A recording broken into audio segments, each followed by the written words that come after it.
तत्सत् अखण्डमण्डलाकारं व्याप्तं येन चराचरं तत्पदं दर्शितं येन तस्मै श्रीगुरुवे नमः।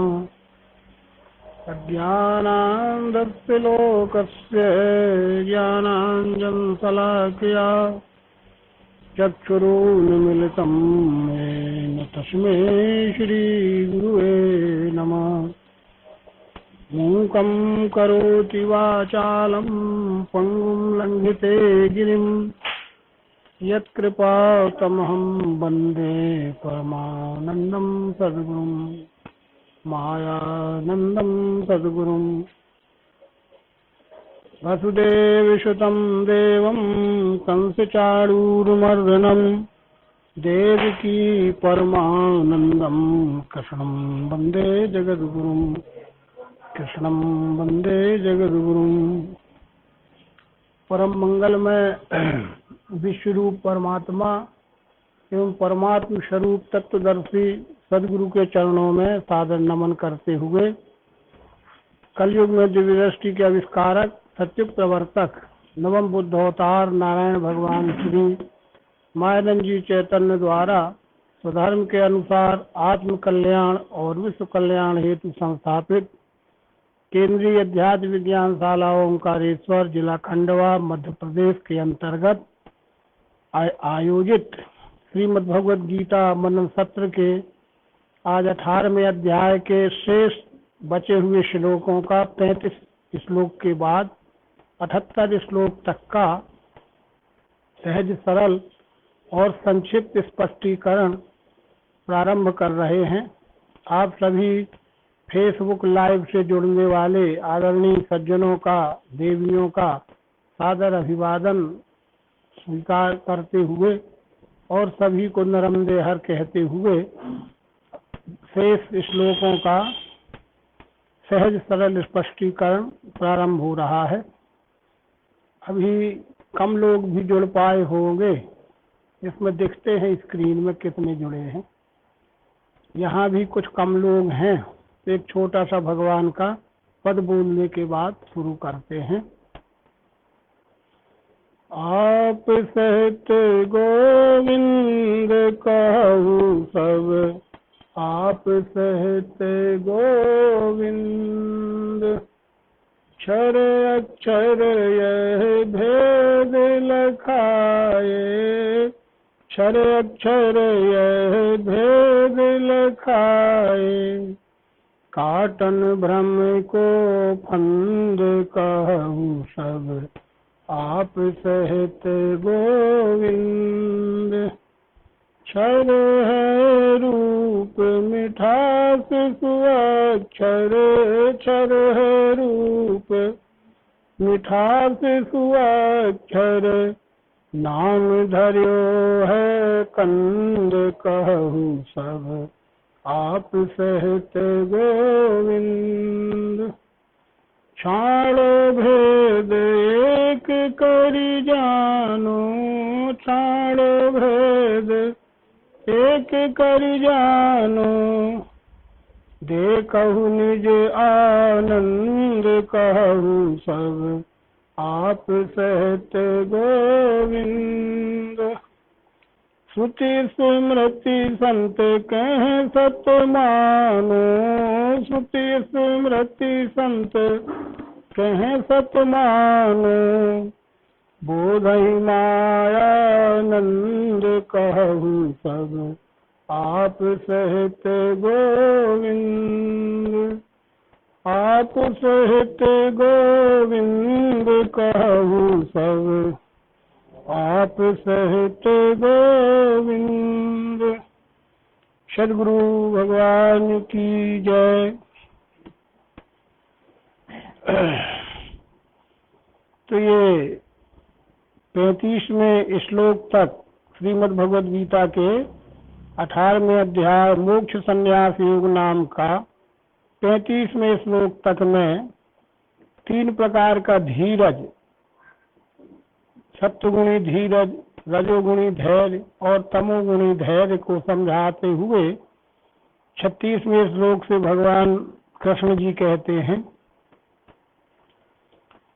अभ्यास में रहे चित्त जिससे दुख है मिटे, सुख वो तीन रीति का कहता हूँ सुन भारत। परम मंगलमय विश्वरूप परमात्मा एवं परमात्मा स्वरूप तत्वदर्शी सदगुरु के चरणों में सादर नमन। 36वें श्लोक में अष्टम अवतार भगवान श्री कृष्ण दिव्य चक्षु योग के सिद्धांत के आधार से अपना स्वयंभू स्फुरण अर्जुन के माध्यम से मानव मात्र को समझा रहे हैं कि अभ्यास में रहे चित्त जिससे दुख है मिटे। अभ्यास में रहे चित्त, अभ्यास से ज्ञान श्रेष्ठ, ज्ञान से ध्यान है बड़ा, ध्यान से कर्म फल त्याग, त्याग से शांति है मिले। ये जो पिछले अध्यायों में समझाए आए हैं उसी का उपसंहार हो रहा है। भगवान श्री कृष्ण कहते हैं कि अर्जुन अभ्यास तो श्रेष्ठ है, पर अभ्यास करने के पहले ज्ञान हासिल करना पड़ता है। फिर जो ज्ञान हासिल हो गया उसी का अभ्यास किया जाता है। यत्तिष्ठौ यत्नो अभ्यासः, पातंजलि योग शास्त्र में पातंजलि ऋषि कहते हैं कि अभ्यास क्या है? स्थिति प्राप्त करने के लिए जो प्रयत्न किया जाता है उसे अभ्यास कहते हैं।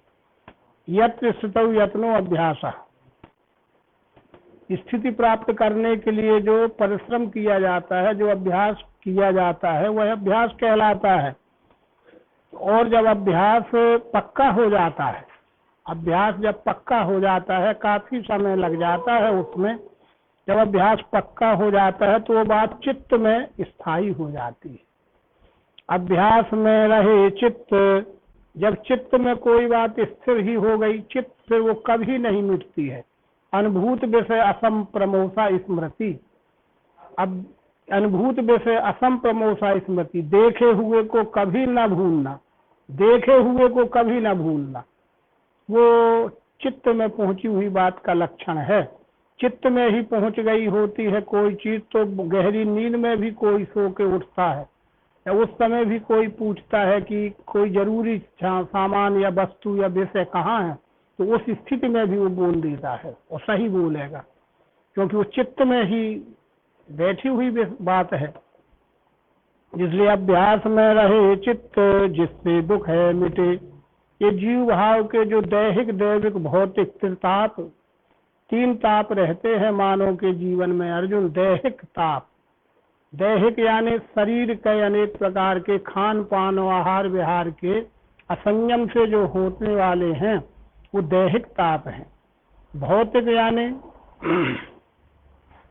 ये बाह्य वस्तुओं से, यंत्रों के माध्यम से, बाह्य आघात के माध्यम से जो शरीर को वेदनाएं होती हैं, वो ताप भौतिक ताप है।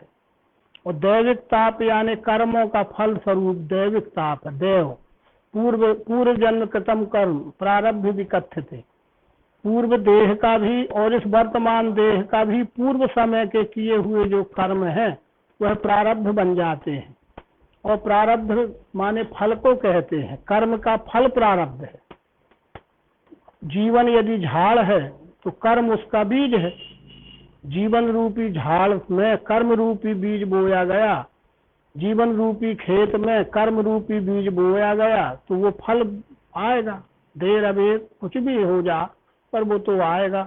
कुछ कर्मों के फल इसी जन्म में किए हुए यहीं इसी में दिखने लगते हैं, कुछ इस देह के बाद भी दिखते हैं, बाद की देह में दिखते हैं, और कुछ हमारे पहले के भी जो बाकी बचे थे वो इस देह में आके पूरे हो रहे हैं। इस तरह से ये प्रारब्ध का चक्र भी जीव के साथ घूमता रहता है, वो दैविक ताप है। इस तरह से तीनों प्रकार के तापों से मुक्त होने का एकमात्र उपाय है परमात्मा अनुभव। यदि चराचर के रूप में दिखने वाला विश्व ही विश्व रूप परमात्मा है, ऐसा जैसे दर्शन ज्ञान हो गया, इसी ज्ञान का अभ्यास हो गया और यही चित्त में स्थिर हो गया तो फिर दुख है मिटे। तो फिर तीनों प्रकार के दुख उसके छीन होने लगते हैं, मिटने लगते हैं। अब तो फिर सुख ही होने लगता है। तो फिर पर वो सुख भी तीन प्रकार का होता है। सुख ही तो होने लगता है, पर सुख भी तीन प्रकार का होता है।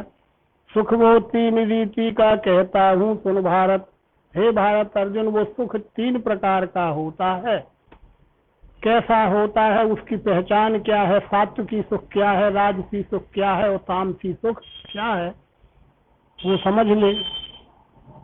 अब समझाते हुए कहते हैं कि आदि में कड़ुआ अधिक है, आदि में कड़ुआ अधिक है, हो वह मधुर अंत में आत्मनिश्चय का दाता सुख सात्विकी कहा।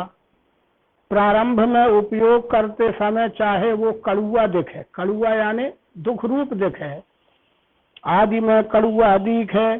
जैसे चिकित्सा विज्ञान में भी, आयुर्वेद शास्त्र में भी तेज बुखार वाले आदमी को कड़वी दवाई दी जाती है, तो जीभ के स्वाद में तो वो कड़वी रहती है, गुरच का, गिलोय का, और जितने भी ये कड़वी चीजें जितनी होती हैं सबका काढ़ा बना के उसको पहले के वैद्य लोग देते थे।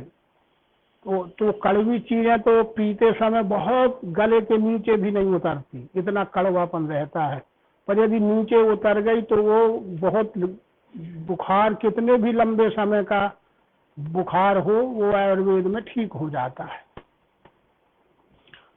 इसी प्रकार से व्यवहार में भी आदि में कड़ुआ अधिक है। शिक्षाप्रद बात, हमारे हित की बात पहले हमें बुरी लगती है, माने कड़वी लगती है। कड़वा लगना व्यवहार में यानी बुरा लगना। जी भाई का कड़ुआ भर थोड़ी है, कड़ुआ और मीठा शब्द भी होते हैं, शिक्षा भी कड़वी मीठी होती है, व्यवहार भी कड़ुआ मीठा होता है। तो आदि में कड़ुआ अधिक है, पहले भले हमें बुरा सा लगे, दुख रूप लगे, पर होवे मधुर अंत में, जिसका फल, अंतिम फल अनुकूल होता है, मधुर होता है। आत्मनिश्चय का दाता सुख सात्विकी कहा। उससे आत्मनिश्चय जीव को प्राप्त होता है। सत्वगुण की प्रधानता होने के कारण सत्वगुण का सुख मनुष्य को आत्मज्ञान की ओर रुचि बनाता है। आत्म मिला हुआ आत्मज्ञान निश्चय की ओर ले जाता है मनन चिंतन के द्वारा। सुख वो सात्विकी कहा। हे अर्जुन, वो शास्त्रीय सुख है। इसी बात को भगवान मायनन जी ने जो सर्वांग योग में बताया, घी के साथ मिला देखो वस्तु में गुण सत्व है।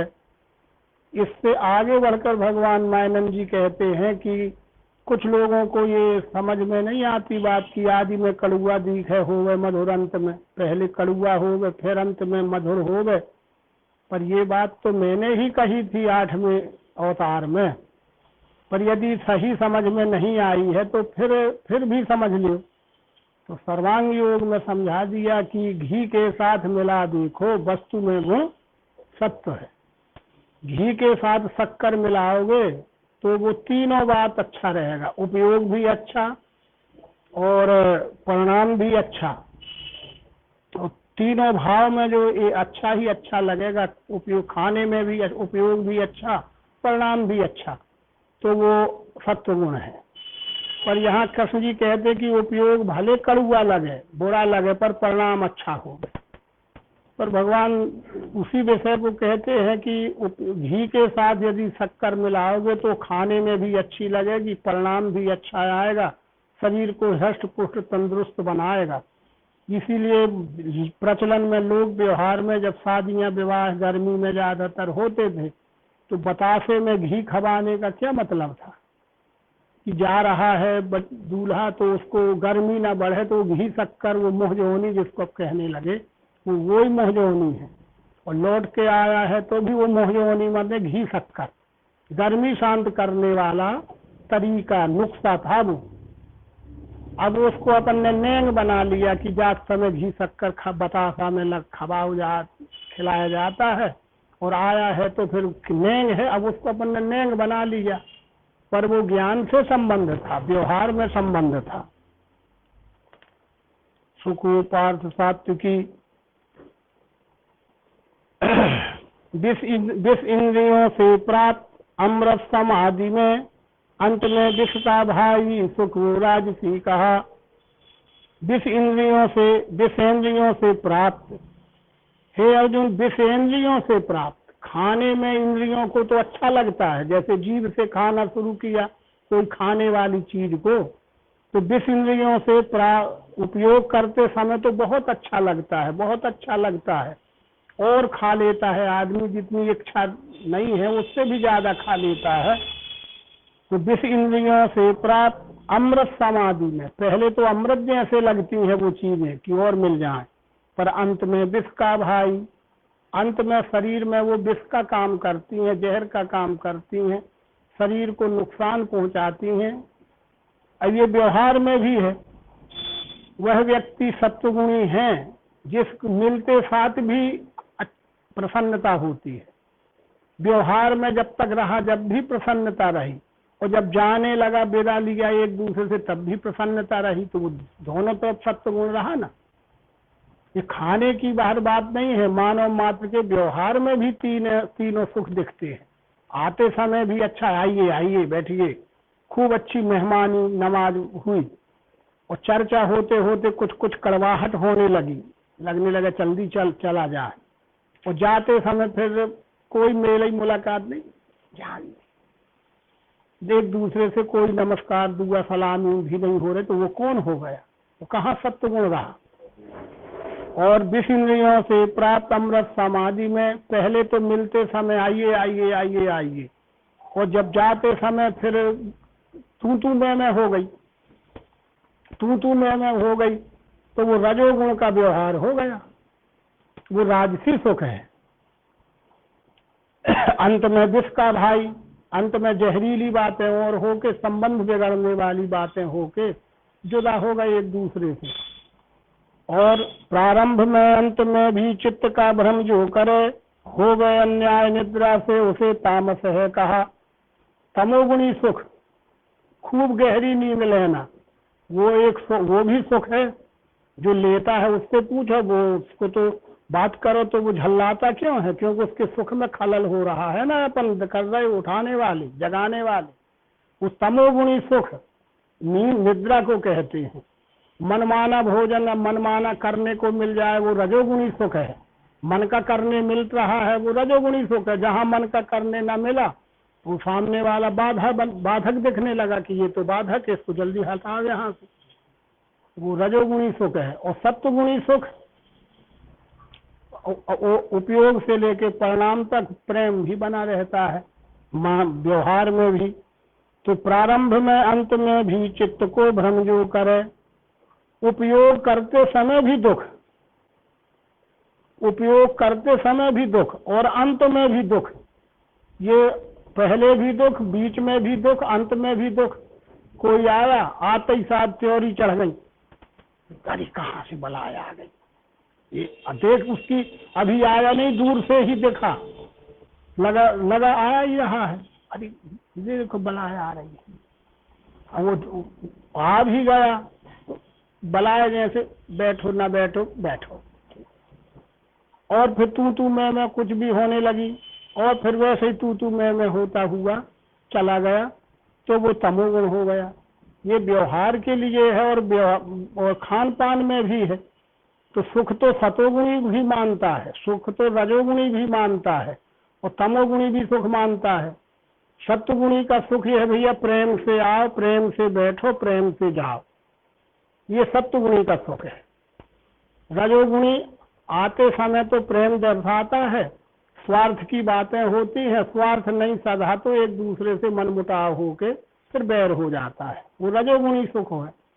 और तमोगुणी का भी यही सुख है कि जा गए और जाते ही साथ हल्ला मचाए, कलह करे और कलह का वातावरण बनाए। वैसे ही उचकते भूखे प्यासे क्रोधित होके पांव पटकते हुए आए, पांव पटक के बताए और पांव पटकते हुए चले गए, तो वो भी अपने को सुख मानता है। वो तमोगुणी का वही सुख है। जहाँ अच्छा बोलने को मनमाना मिला, पांव पटकने अटकने को मिला, वो उसको सुख हो गया। मैं बोलता रहा, किसी ने मेरा जवाब नहीं दिया, क्या वो बात कर सकते थे मेरे सामने, आदि आदि, वो इन्हीं बातों का सुख मान लेता। रजोगुणी अपने गुण का करने को मिल गया, उसको वही सुख बन गया। और सत्वगुणी को प्रेम, शांति, स्वच्छता, स्वच्छ वातावरण, शांत वातावरण मिल गया, उसका वही सुख हो गया। भोजन भले 19 मिल जाए, लेकिन शांति तो मिले। और भोजन तो अच्छा अच्छा करा दिया, लेकिन यही बात तो महाभारत के प्रसंग में भगवान कृष्ण की है ना। कथाएं तो सब ज्ञान से लिखी हुई हैं। दुर्योधन के मेवा त्यागे और साग विदुर घर खाए, कहाँ है ये? वो इसी बात की जिद थी और कुछ नहीं थी। भगवान कृष्ण तो मध्यस्थ थे। अर्जुन और उनके कौरव पांडवों के बीच में कोई रोल नहीं था उस समय तक भगवान कृष्ण का। उस समय तक तो भगवान कृष्ण ही समझौता वार्ता, शांति वार्ता का प्रस्ताव लेके गए थे, दूत बन के गए थे कि अभी तक कुछ ये टाला जा सके तो टल जाए। शांति दूत बन के गए थे भगवान कृष्ण स्वयं। जब भगवान कृष्ण जा रहे थे तो रास्ते में द्रौपदी वही बाहर मिल गई, हस्तिनापुर बाहर। कहा कहाँ जा रहे हो? कहा शांति वार्ता में जा रहा हूँ। कहा ठीक है, शांति वार्ता को तो जा रहे हो, मेरी ओर देखो, ये मेरे सिर के बाल उसी दिन से अभी खुले हैं, जूता नहीं बांधा हूँ। ये बाल दुर्योधन और दुशासन के खून से जब धुलेंगे, जब ये जूता बंधेगा, आप समझ लियो। कृष्ण जी कहा हाँ ठीक है, हम तो जा रहे हैं, तुम्हारी भी सुन लिए। जाने के बाद दुर्योधन की वहां जो व्यवस्था थी, रास्ते में पलक पावड़े जिसको बिछना कहते हैं, भारी राजसी ठाट बाट, राजा है दुर्योधन, राजसी ठाट बाट की सारी सुख सुविधाएं व्यवस्थाएं सब थी। कृष्ण की आगवानी की गई, बैंड बजाए गए, जय जयकार की गई, जिंदाबाद आज जैसा होता है स्वागत में जय जय जय घोष किया गया श्री कृष्ण जी का। दुर्योधन ने बड़ी खातिरी की, बड़ी मेहमानी हुई। और बात कहाँ बिगड़ गई? थोड़ी से वो बिगड़ गई। बात कहने की थोड़ी सी महाभारत की जड़ बन गई। वो बात छोटी सी बात महाभारत की जड़ बन गई। दुर्योधन कहने लगा कि भोजन तैयार है, भोजन कर लीजिए। इसी बीच में दुर्योधन ने एक बात कह दी, उसको कृष्ण जी ने भांप लिया। दुर्योधन ने कहा कि भोजन कर लीजिए और आपके विदाई के लिए मैंने बहुमूल्य चीजें भी रखी हैं। दुर्योधन का संकेत था स्वार्थ। विदाई में अच्छे अच्छे हीरा मोती जवाहरात आपको दूंगा, माने आप हमारे पक्ष में रहो, हमारे पक्ष में सब करना धोबी करना है, आपको बहुत सा मिलेगा, क्योंकि मैं तो राजा हूँ। तो कृष्ण जी ने समझ गए कि मुझे खरीद रहा है, मुझे प्रलोभन दे रहा है। और अब फिर बाद में कहता है भोजन कर लिया जाए, गर्म है, ठंडा हो जाएगा, बहुत देर से बना आज याद। कृष्ण जी ने कहा नहीं राजन, भोजन नहीं होगा। उसने कई बार कहा भोजन कर लीजिए, कृष्ण जी हर बार कहते रहे भोजन नहीं होगा। उसी बात में जिद हो गई। वो बार बार कह रहा है कि भोजन पहले वार्ता बाद में, भोजन पहले वार्ता बाद में। और कृष्ण जी कहते नहीं, भोजन तो हो ही जाएगा, वार्ता पहले। जिस बात को लेके मैं आया हूँ वो नहीं हुआ तो भोजन से क्या मतलब है? इसलिए पहले भोजन हो जाना, वार्ता हो जाना चाहिए। दुर्योधन लग गया कि पहले भोजन होगा जब वार्ता होगी, जिद हो गई ना। और कृष्ण जी कहते नहीं, पहले वार्ता होगी फिर भोजन होगा, जिद हो गई। तो कृष्ण जी ने कहा तुम ज्यादा जिद मत करो दुर्योधन, हम 3 परिस्थितियों में भोजन करते हैं। भूखे हो में तो मांग के कर लेते हैं, भूख से तड़प रहे हो में तो हम भोजन करते हैं, या कि प्रेम हो तो करते हैं, या प्रेम हो तो करते हैं। इस समय तीनों नहीं है, मैं भूखा भी नहीं हूँ, भूख से तड़प के मरने की ऐसी बात भी मेरा देहांत होने लायक परिस्थिति नहीं है, और सच पूछ तो मेरा तेरे से कोई प्रेम नहीं। अब बात बिगड़ ही गई। तो कहा ठीक है, जब प्रेम नहीं है तो वार्ता भी अब क्या होगी। हो गए, चले आए। और वार्ता हुई भी तो सुई की नोक ना दूंगा, तो सुई की नोक ना देगा तो कृष्ण जी ने वही घोषणा कर दी कि तो फिर वो द्रौपदी ठीक कह रही थी और वो बात आई गई, तब तुम लोग सावधान रहो, ये पृथ्वी बहुत दिन से तुम्हारे खून से प्यासी है और वो द्रौपदी के बाल भी खुले हैं, अब तुम्हारे खून से ही उसके बाल धुलेंगे और वो अब होगा जो होगा। और मैं तो ये चला और विदुर के यहाँ पहुंच गए कि कुछ हो तो लाओ, मुझे तो बहुत भूख लगी है। ये बातें हैं। अब सुख तो 3 प्रकार का है अर्जुन, पर सतोगुणी का सुख शांति है, रजोगुणी का सुख स्वार्थ है और तमोगुणी का सुख कलह है। हम समझते नहीं है, हमको लगता है जब देखो कल है, जब देखो कल है। अरे वो तो खुराक है उस तमोगुणी की, उसको चैन ही नहीं पड़ती है, बिना कुछ खटपट झटपट बातें ऊंची नीची भाई बिना उसको सुख नहीं मिलता। वो तमोगुणी का सुख वही है, रजोगुणी का सुख वही है, सतोगुणी का सुख वही है।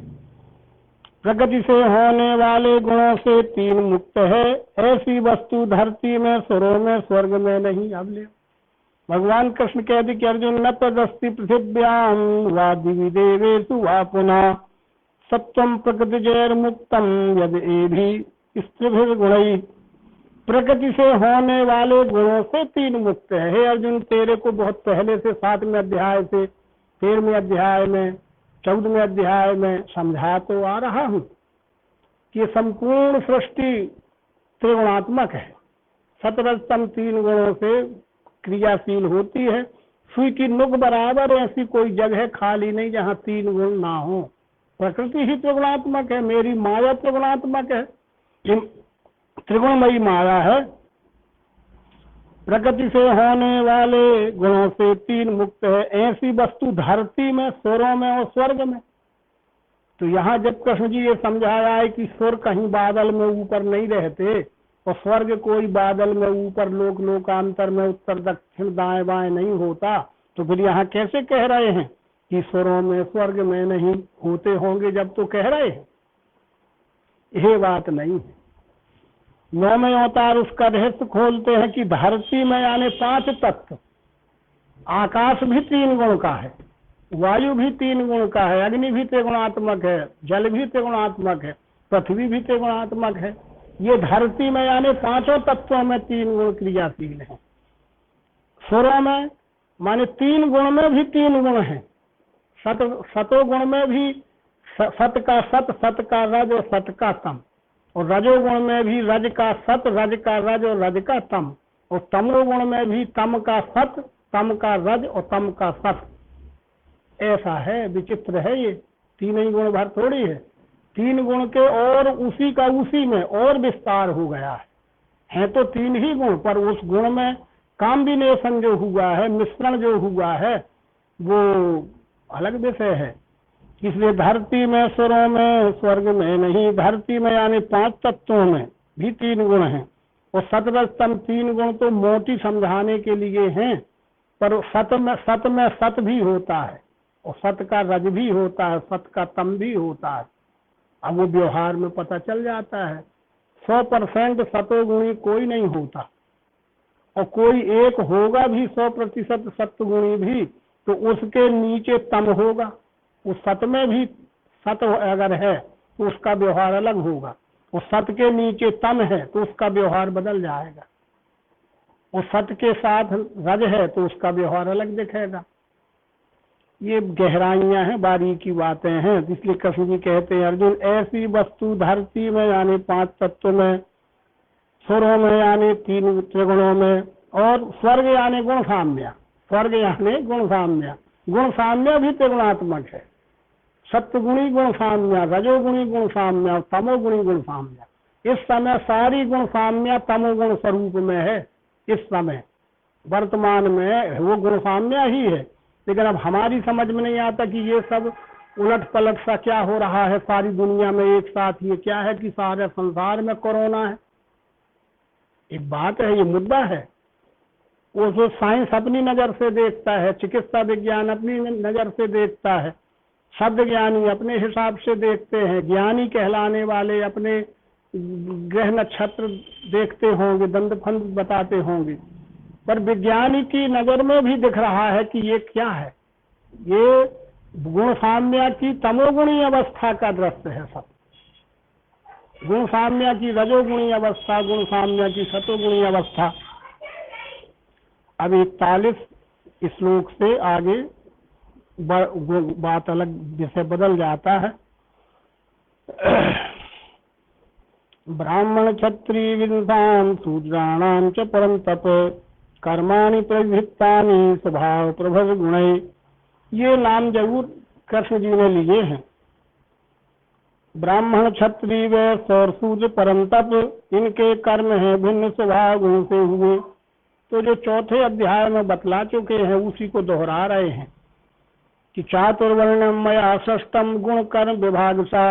अर्जुन, जैसे 5 तत्वों के धर्म कर्म होते हैं और उनके विभाग होते हैं, इसी प्रकार से 3 गुणों के भी गुण धर्म कर्म और विभाग होते हैं। 3 गुणों के नाम है व्यवहार में मनुष्यों में ब्राह्मण क्षत्रिय वैश्य और शूद्र। इनका आधार जाति जन्म कतई नहीं है। इनका आधार वही सत्वस्तम 3 गुण हैं। सत्वगुण ब्राह्मणों प्रोक्ता। सत्वगुण को ब्राह्मण कहा है शास्त्र में, व्यक्ति को नहीं कहा, हाड़ मास को नहीं कहा। शुद्ध रजोगुण को क्षत्रिय कहा है, मलिन रजोगुण को वैश्य कहा है और तमोगुण को शूद्र या क्षुद्र कहा है, क्षुद्र बुद्धि की दृष्टि से कहा है। तो पर इनके व्यवहारिक नाम शिक्षक, रक्षक, व्यवसायी और श्रमिक, ये कह ले तो कोई अड़चन नहीं है।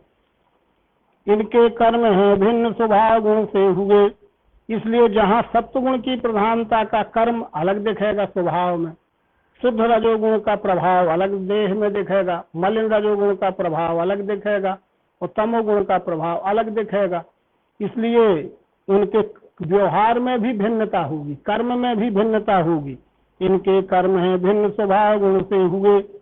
जैसे एक पिंडभूत शरीर में देख अर्जुन, हर व्यक्ति का इतना हिस्सा ब्राह्मण है, ज्ञान प्रधान है, इतना हिस्सा सबका, इतना हिस्सा श्रम क्षत्रिय हार्ड काम करने के लिए है, हार्ड, और इतना हिस्सा उदर पोषण का है और कमर के नीचे का हिस्सा तीनों को ढोने का है।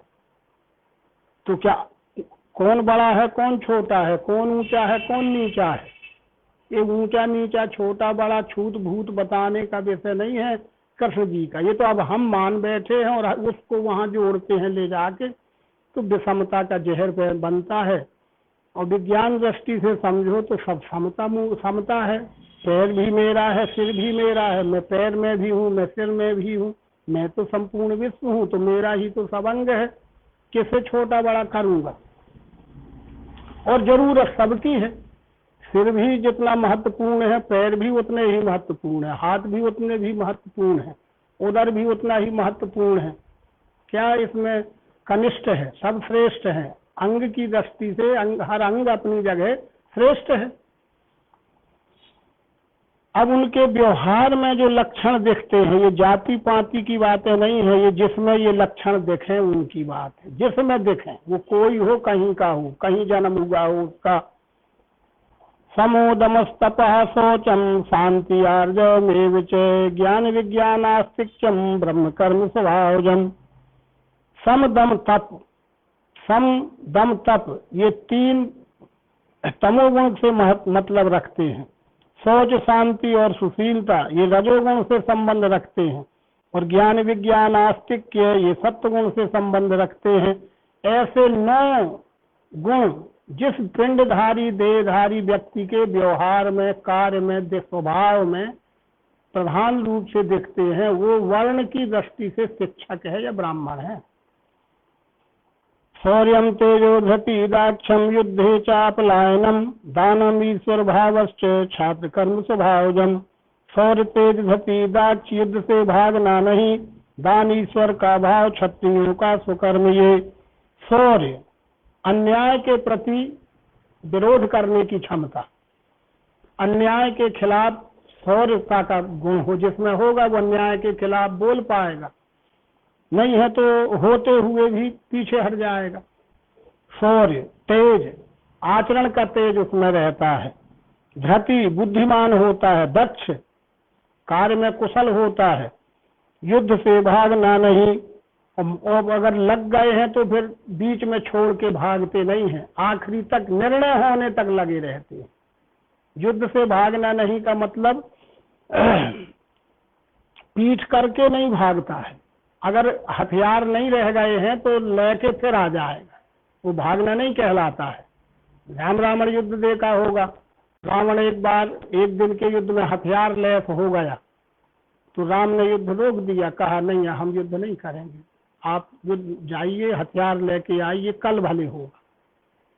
तो वो अब जो गाना में रात में सुना देते हैं, यही रात भारी, यही रात अंतिम और यही रात भारी, और उस रात को पूरी रात राम नहीं सो रहे हैं और उसी रात को पूरी रात रावण नहीं सो रहा है, और दोनों के मन चित्त में चल रहा है यही रात अंतिम, यही रात भारी।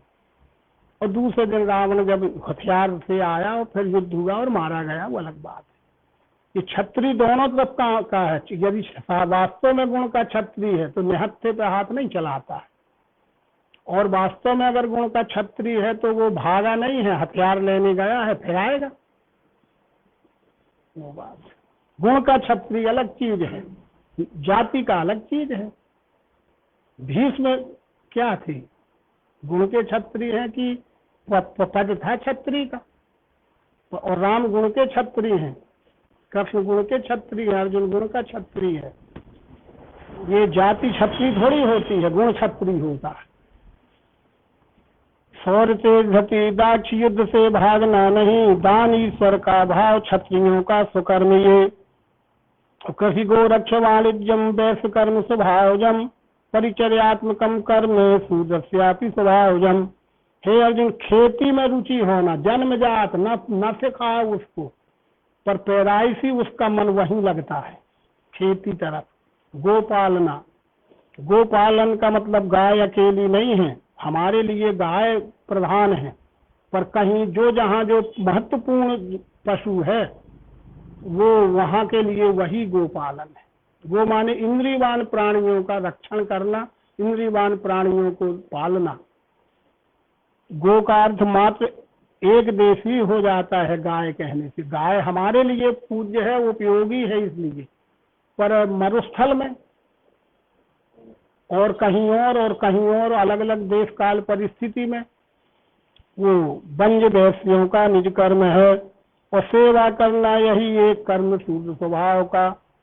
अब बड़े बड़े उपदेश के काम बुद्धि की दृष्टि से जो अल्प है वो उपदेश नहीं कर सकता, वो युद्ध भी नहीं कर सकता, वो व्यापार भी नहीं कर सकता। बड़ा बड़ा लेखा जोखा रखना पड़ेगा, करोड़ों का आयात निर्यात, लेन देन, हिसाब किताब, अकाउंट और चार्टर्ड अकाउंटेंट, सीए से ऑडिट कराना पड़ेगा।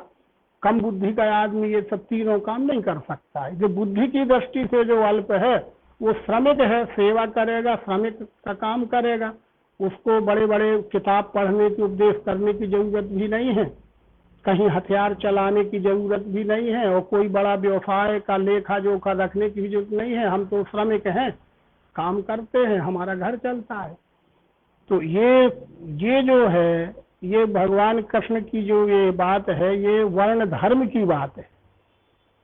सतयुग या अवतारी महापुरुषों का सिद्धांत वर्ण धर्म प्रधान होता है।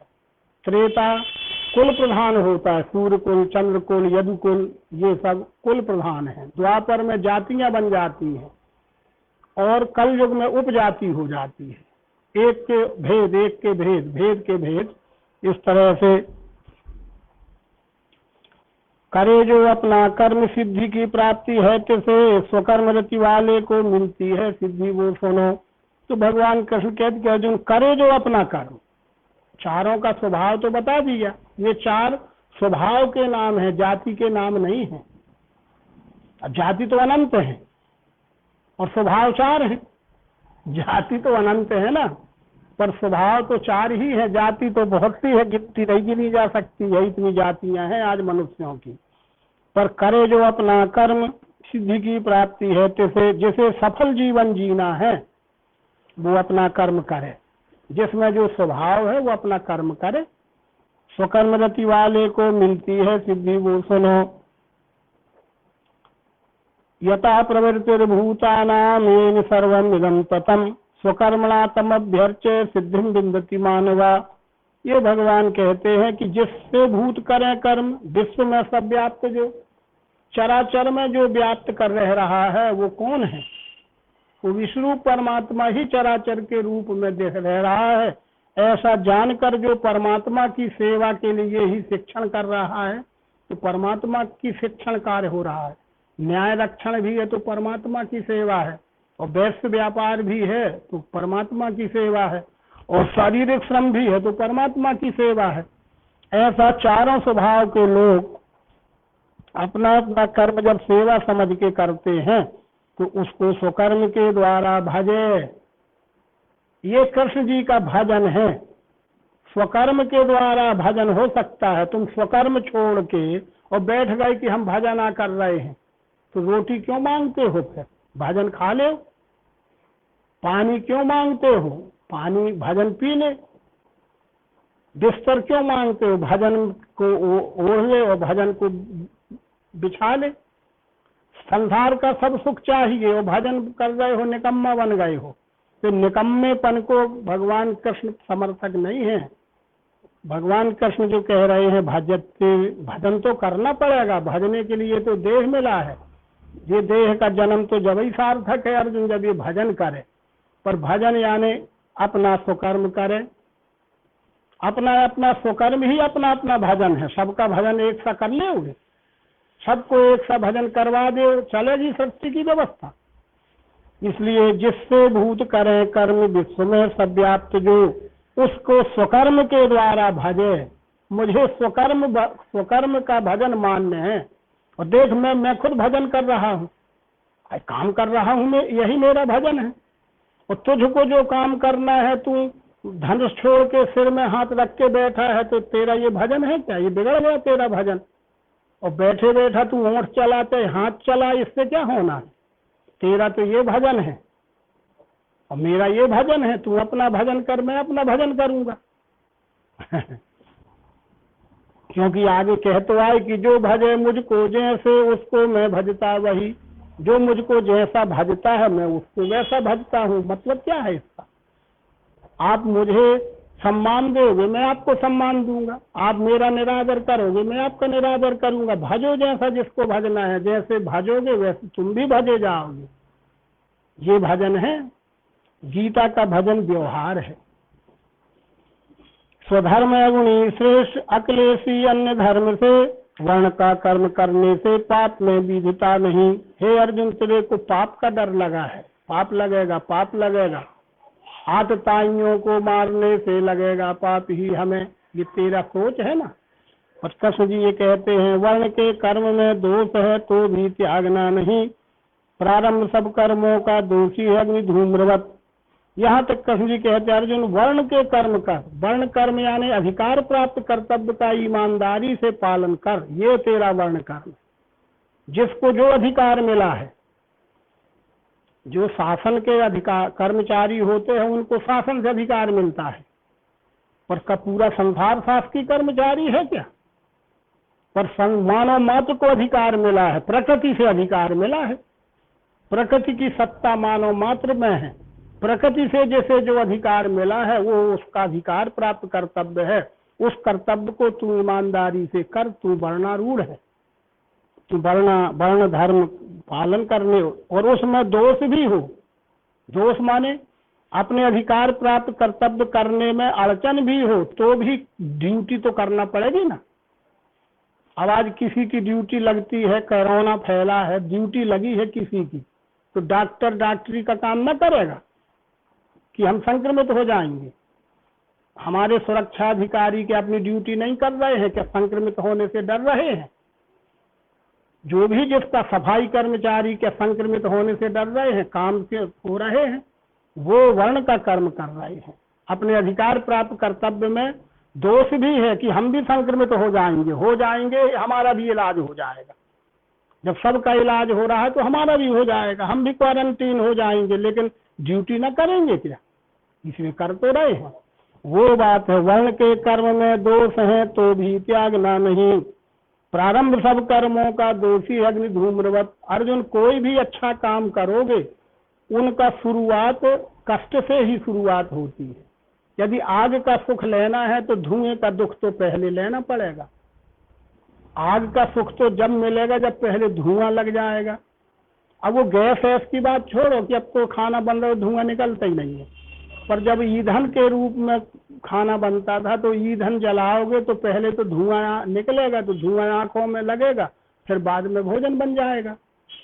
इसी प्रकार से प्रारंभ सब कर्मों का दोषी है अग्नि धूम्रवत, फंसे नहीं कहीं बुद्धि बस में मन वासना, स्वकर्म फल का त्यागी पाता है आत्मसिद्धि को।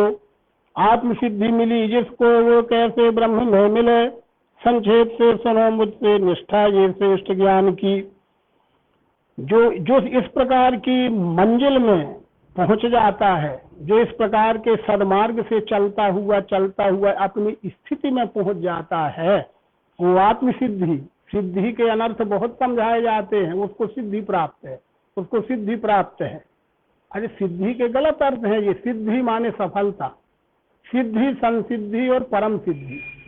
सिद्धि कहते हैं कोई भी चीज को प्राप्त होना, संसिद्धि कहते हैं प्राप्त उसमें स्थिति होना, और संसिद्धि कहते हैं अचल स्थिति हो जाना। बस कोई एक व्यक्ति एक छोटे से पद से अपना काम शुरू करता है, सिद्धि मिल गई उसको, सेवन का अवसर मिल गया ना, वो सिद्धि है।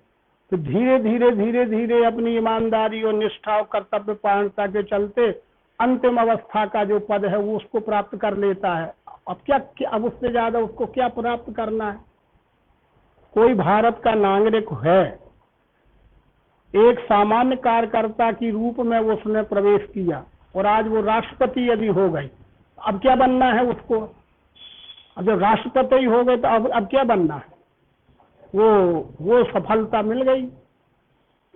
इसी प्रकार से ज्ञान में है, आत्मसिद्धि मिली जिसको वो जैसे ब्रह्म में मिले, संक्षेप से सुनो मुझसे निष्ठा ये श्रेष्ठ ज्ञान की। क्या अत्यंत शुद्ध बुद्धि से धैर्य से मन रोक के, शब्दादि विषय द्वेष प्रीति का त्याग है करे। वो अत्यंत, अति धन अंत, अत्यंत माने बहुत बारीक से बारीक विषय को भी समझ रहा है। अत्यंत शुद्ध बुद्धि से, उसकी बुद्धि बिल्कुल लेस मात्र भी उसमें किसी किस्म का छल छेद नहीं रह गया है, बुद्धि शुद्ध हो गई है। अत्यंत शुद्ध बुद्धि से धैर्य से मन रोक के, मन रोक के यानी मन को आत्म भाव में ही उसका 24 घंटा आत्म रूप देखता है, व्यवहार आत्म रूप का करता है, व्यवहार नहीं रोकता है। मन आत्म भाव में जुड़ के सब प्रकार का व्यवहार करता है। शब्दादि विषय द्वेष प्रीति का त्याग है करे। ये शब्दादि विषय, ये शब्दादि विषय, ये शब्द आदि, ये शब्द पर रूप गंध, जो 5 ज्ञानेंद्रियों के 5 विषय हैं, इन विषयों में वो द्वेष भी नहीं करता है और प्रीति भी नहीं जोड़ता है। द्वेष भी नहीं करता, प्रीति भी नहीं जोड़ के रखता है। त्याग है करे। रहे न्यारा मिताहारी, वाचा मन काया वसी, सदैव ध्यान में मस्त स्थिर वैराग्य में रहे। तो ऐसा वो महापुरुष रहे न्यारा। न्यारा रहता है यानी संसार से न्यारा हो जाएगा, ठीक है। घर से न्यारा हो सकता है, गांव से न्यारे हो गए, शहर से न्यारे हो गए, देश से न्यारे हो गए, तो का पृथ्वी से बाहर हो जाएगा या संसार से बाहर हो जाएगा। न्यारा का मतलब ऐसा नहीं है। न्यारा यानी तटस्थ, न्यारा यानी तटस्थ। जैसे कृष्ण जी तटस्थ थे ना, न दुर्योधन के न कृष्ण के, तटस्थ हैं हम, न्यारा है। और है सब हैं वहीं युद्ध के भीतर रोज हैं, पर तटस्थ हैं माने हम न्यारे हैं।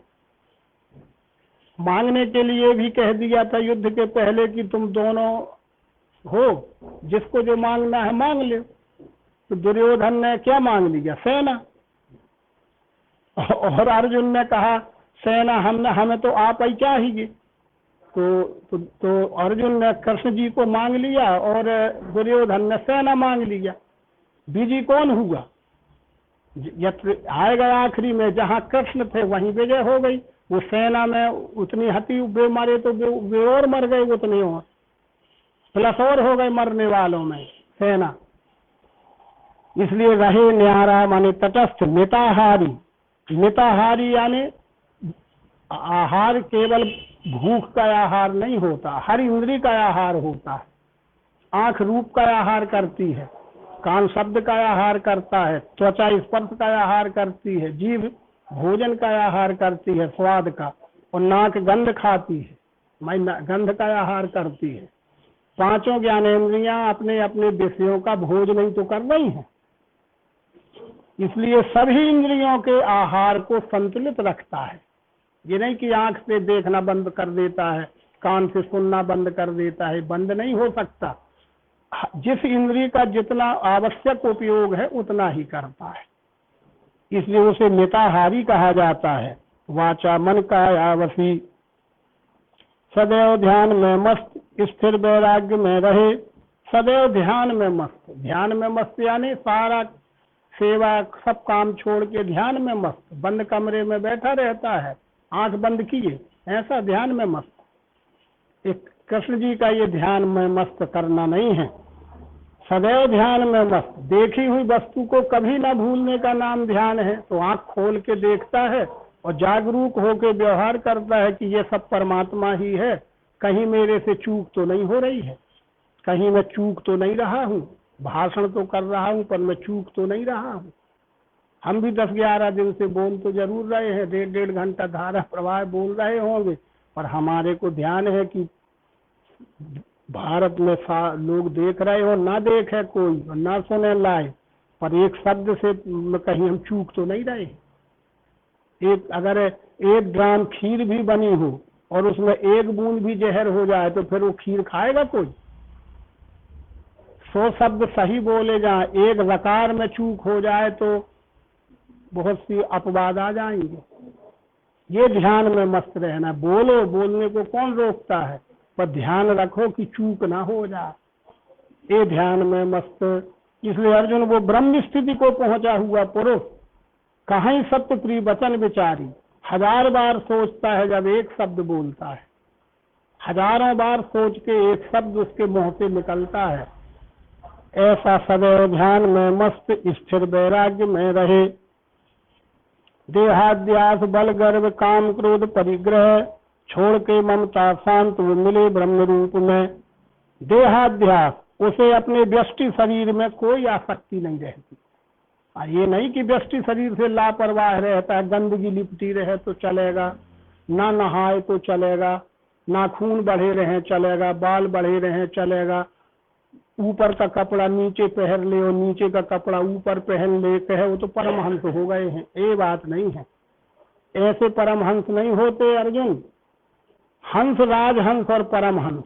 हंस जीव को कहते हैं, जब वो जीव को तत्वदर्शी सदगुरु से दर्शन ज्ञान हो गया तो राजहंस हो गया, और उस ज्ञान में स्थिर हो गया तो परमहंस हो गया। ऐसा थोड़ी कि अशुभ भेष भूषण धरे, भक्षा भक्त जे खाए, सोई तापस सोई पूज्य नर, पूज्यते कलयुग माय। कलयुग में इनको जो विक्षिप्त होते हैं, कहीं कुछ बोलना कुछ बोल रहे हैं, देवियों को, महिलाओं को भी, मिलने जाने वाली महिलाओं को भी अशिष्ट भाषा बोल रहे हैं, डंडा मार रहे हैं, पत्थर मार रहे हैं, और लोग कहते वे परमहंस हैं, उनके डंडा खा लेंगे तो हम तर जाएंगे। तो ये तमोगुणी सोच जब सब तरफ हो जाती है तो किसी की गाली खा लेंगे उनकी तो तर जाएंगे, कहीं डंडे खा के तय, कहीं पत्थर खा मार तर जाएंगे। ये अज्ञानियों का परमहंस होगा अर्जुन। ज्ञान का परमहंस ये है। देहाध्यास, देह में रहते हुए भी देह का अभिमान नहीं है। सपने ही देह न गेह, न उनको देह रहती न गेह रहता। इसका क्या मतलब है कि बिना देह के कैसा रहता होगा? अरे देह रहती है, पर देह रहते हुए भी देहाध्यास नहीं रहता। घर में ही रहेगा, चाहे झोपड़ी बनाएगा, पर झोपड़ी में ही रहेगा, चाहे फ्लैट में रहेगा, बात इसकी नहीं है, पर उसका आसक्ति नहीं रहती, अभिमान नहीं रहता। देहाध्यास बल गर्व काम क्रोध परिग्रह, छोड़ के ममता शांत। ममता क्या है? ममता 3 चीजें हैं, मोह, ममता और तृष्णा। किसी से कहो कि भैया सत्संग में क्यों नहीं आए, लाइव प्रसारण होता रहा तो घर में बैठे बैठे क्यों नहीं सुने? अरे कहाँ बताएं स्वामी जी, जानत तो हो, मोह ममता तृष्णा तो मोह ममता तृष्णा। अरे क्या है मोह ममता तृष्णा? अगर समझ लो तो मोह कहते हैं जो वस्तु मेरी नहीं है, मेरी नहीं है वाकई में, लेकिन उसे अपनी मान लिया है, ये मोह है। उसमें आसक्ति हो गई है, अपनी नहीं है पर मान लिया है कि मेरी है, तो मोह है। पर अब आसक्ति भी हो गई है कि छूटे ना, तो वो ममता है। और अति आसक्ति हो गई है, जब गला कट जाए चाहे कुछ हो तो छोड़ वही ना करेंगे, तो तृष्णा हो गई। बस मोह ममता और तृष्णा के ये अर्थ है। वही कृष्ण जी कहते कि अर्जुन छोड़ के ममता यानी आसक्ति, मेरेपन की आसक्ति छोड़े, शांत वो मिले ब्रह्म रूप में। वो शांत स्वभाव से व्यवहार करता रहता है, वो ब्रह्म रूप ही है। देखने में आदमी है, आदमी रहेगा वो, शकल का आदमी ही होगा वो, लेकिन वो जानो वो ब्रह्म का ही स्वरूप है। जैसे अपने को कहते हैं कृष्ण जी की मुझे देख ले, मैं समझाने वाला कहूं कि जैसे मुझे देख ले, ये मेरे को लागू ना होगा, पर कृष्ण जी को हो रहा है, वो कहते मुझे देख ले। राम को लागू होगा, वो कह सकते हैं कि मुझे देख ले। मायानंद जी कह सकते हैं कि मुझे देख ले। उनका जीवन चरित्र पढ़ें अपन, रोंगटे खड़े हो जाएंगे। इतना कठिन तप, इतनी कठिन साधना, क्या क्या रोंगटे खड़े हो जाते कि ये ही विद्या के प्रचार प्रसार के लिए ही मात्र घूम रहे हैं, कष्ट सह रहे हैं। कुछ भोजन नहीं मिला तो याचक गिरती नहीं थी कि याचक कर लें, राख भी घोर के पी ली गई है। अब कोई भोजन नहीं है तो राख घोर के पी लिया, आज का यही भोजन है नरम देहर चलो। अब ऐसा देहधारी पुरुष, देह देखने में तो देह ही धारी है अर्जुन, लेकिन वो ब्रह्म स्वरूप है, वो ब्रह्म का स्वरूप है। तो उसकी पहचान क्या होगी? अब ले तत्काल एक से एक जुड़ी हुई बातें हैं अर्जुन। 54वें श्लोक में उसकी पहचान क्या होगी? वो 2 हाथ से 4 हाथ वाला ना होगा, अंधेरे में चलेगा तो लाइट जैसे चमकता हुआ उजेला ना हो जाएगा उसकी बॉडी से, उसके शरीर से। क्या होगा उसको, कैसा दिखेगा? ब्रह्मभूत प्रसन्नात्मा न सोचति न कांक्षति, समम सर्वेषु भूतेषु मद्भक्तिम लभते पराम। ये बात कृष्ण जी कहते, उसकी लाक्षणिक पहचान होगी। ब्रह्म भाव प्राप्त पुरुष को प्रसन्न आत्मा, किन्हीं भी परिस्थितियों में उसकी प्रसन्नता भंग नहीं होगी, हर परिस्थिति में वो प्रसन्न रहे, पहली पहचान है। इच्छा सोच करे नहीं, ना कोई इच्छा है ना कोई अब सोच रह गया है, एक ही इच्छा है, एक ही सोच है कि धर्म रक्षण होवे, यथार्थ का प्रचार होवे, सत्य का रक्षण होवे, सत्य का प्रचार होवे, लोगों में सत्य ज्ञान मिले, लोग सतमार्गी बने। बस एक ही इच्छा है, एक ही सोच है, दूसरी कोई सोच नहीं है। भूतों में समता देख है, जाति पाति और छूत भूत बहुमन कल्पित और घाना, इसमें तो वो जाता ही नहीं। भूतों में समता देख है, प्राणी मात्र परमात्मा स्वरूप ही है, तब मैं क्या करूं, किसे के छोटा बड़ा करूं। भूतों में समता देख है, एक भक्ति उसे मिले, वो अनन्य भक्त हो जाता है, और वो अनन्य भक्त ही मेरा स्वरूप है। सो अनन्य सिजाए के मति नटड हनुमंत, और मैं सेवक सचराचर रूप स्वामी भगवान। भगवान श्री राम भी हनुमान जी को यही तो उपदेश करते कि हे हनुमान, वो अनन्य भक्त उसे कहते हैं जिसकी बुद्धि में अचल निश्चय होता है कि मैं सेवक हूँ और मेरा स्वामी चराचर के सहित जो दिख रहा है यही स्वामी। जो वो जाने भक्ति से मेरा रूप संपूर्ण तत्वतः, यथार्थ जानने से वो होवे मेरा स्वरूप ही। वो जाने भक्ति से मेरा रूप संपूर्ण तत्वतः, ये संपूर्ण तत्वतः मेरा रूप यानी ये विश्व रूप का दर्शन ज्ञान उसको पूरा हो गया है। वो तत्वतः हो सकता है, वो पढ़ने से नहीं होता, सुनने से नहीं होता। पढ़ने को तो कई जन्मों से सुन रहे, पढ़ रहे, सुन रहे। ओम पूर्णमदः पूर्णमिदं पूर्णात् पूर्णमुदच्यते पूर्णस्य पूर्णमादाय पूर्णमेवावशिष्यते। पूर्ण पूर्ण तो पढ़ रहे हैं, लेकिन हमें पूर्ण का अनुभव यहाँ थोड़ी हुआ है। जिसको यहाँ खुल गई दिव्य दृष्टि यहाँ होती है, वो खुल गई, जिसके ही की आंख खुल गई, वो तीसरी आंख। मानव मात्र के 3 आंख होती है, 2 चमड़े की होती है, वो चर्म चक्षु है, और एक विज्ञान चक्षु, ज्ञान चक्षु, विवेक चक्षु होता है। सदगुरु मिलता है तो खुल जाती है, वही 10वां दरवाजा है। और 9 द्वारों के पुरी में ही करवाता करता नहीं। 9 द्वारों से तो काम संसार का चल रहा है, पर 10वां दरवाजा बंद पड़ा है। और जिसका 10वां दरवाजा माने बुद्धि, 10वां दरवाजा बुद्धि का खुल गया, उसको विश्वरूप हो गया। और जिसका 10वां दरवाजा नहीं खोला, उसको जगत दिखता है। जिसको बुद्धि का दरवाजा खुलता है अर्जुन, उसको ये विश्व दिखता है, और जिसका 10वां दरवाजा नहीं खुलता, उसको ये जगत दिखता है। बस। सो सब कर्म करता है मेरे आधार से सदा, सर्व कर्मण्यापि सदा कुर्वाणो मदवाश्रयः, मत प्रसादात वापनोति शाश्वतम पदम अव्ययम। जो सब कर्म करता है, सब कर्म करता है माने छूट दे रहे हैं का, चाहे जो करो, ये बात नहीं है। सब कर्म यानी मन, वाणी और शरीर से, उसके मन से सोचने का, मुंह से बोलने का, और शरीर से करने का, इतना ही तो सब कर्म है। मन, वाणी और शरीर से जो भी कार्य करता है वो मेरे आधार से सदा, मेरे आधार से लो से करेगा पार्थ योग तू। तो मेरे आधार से यानी परमात्मा विश्वरूप के आधार से, वो भी प्रसाद से मेरे। अब ये प्रसाद की बातें आने लगी।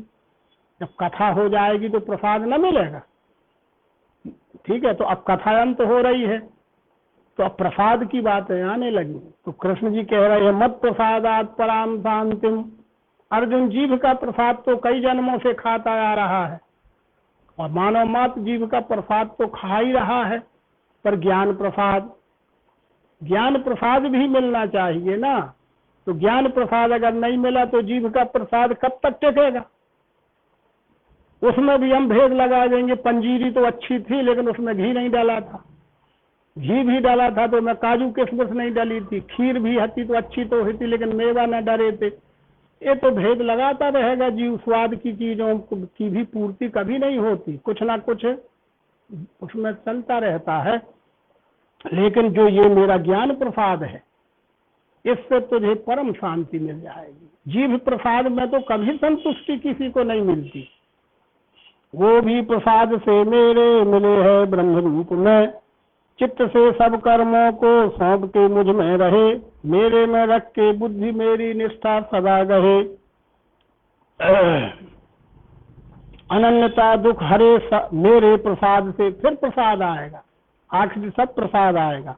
अनन्यता दुख सारे हरे मेरे प्रसाद से, तू ये सत न मानेगा तो हद से नाश पाएगा। अब ये कहने लगे कृष्ण जी अंत में कि इतनी देर से इतना तू मैं तेरे लिए और कल्याण के लिए ही परेशान, हलाकान या जो भी हो रहा है, इससे ज्यादा क्या समझाया जा सकता है, इससे ज्यादा क्या दिखाया जा सकता है।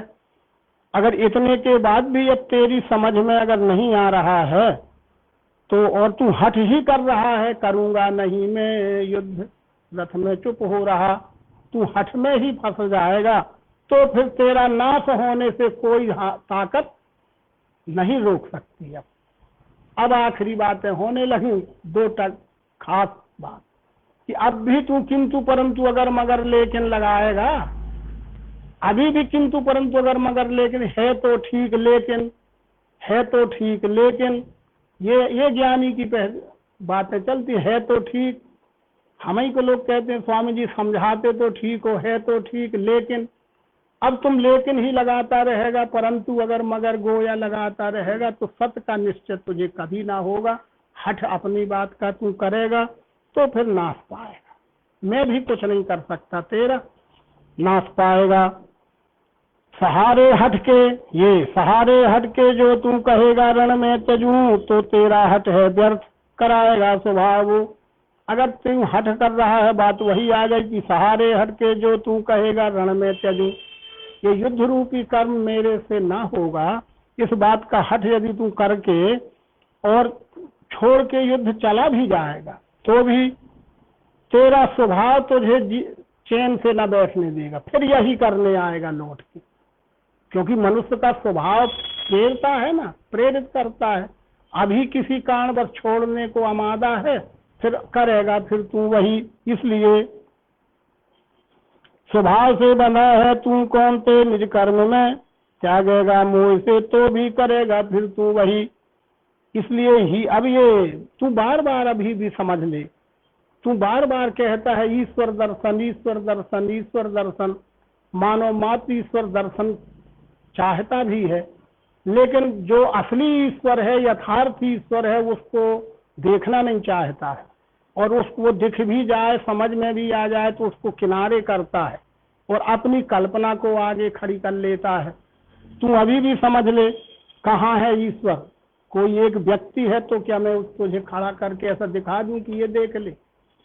क्या अपने को ही कह दूं कि मैं ही हूं देख ले? ऐसा नहीं होता। क्या होगा?